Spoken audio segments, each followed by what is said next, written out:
Hello and welcome back to another Python 3.7 tutorial. My name's Tom with MasterCode Online. As always, don't forget to like, share, and subscribe to our channel. In today's tutorial, we're going to take a look at the setRemove method. The setRemove method allows us to remove an object from the set. So we're going to go ahead and take a look at that. A couple things that are important to point out about the remove method on sets is we can only remove one object at a time, and if we try to remove an object that does not exist, we'll be raised a key error. So let's get started. Let's go ahead and do A is going to represent our set A, and then our set is going to be 1, 2, 3, 4, and 5.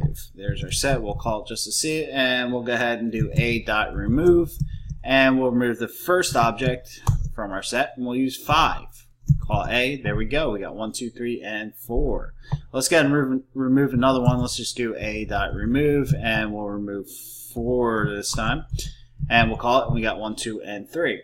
How about if we want to try to remove more than one object? So we'll do A.remove, and we'll put 2 and 3 in here. Hit return.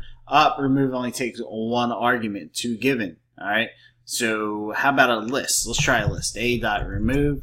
And we're going to go ahead and put a list of 2 and 3 in here and close out that method. Nope, hashable type list. We cannot pass a list. So only one single object can be passed to the remove method. Now, one other important thing to point out is if we do A.remove and say we're going to remove cat.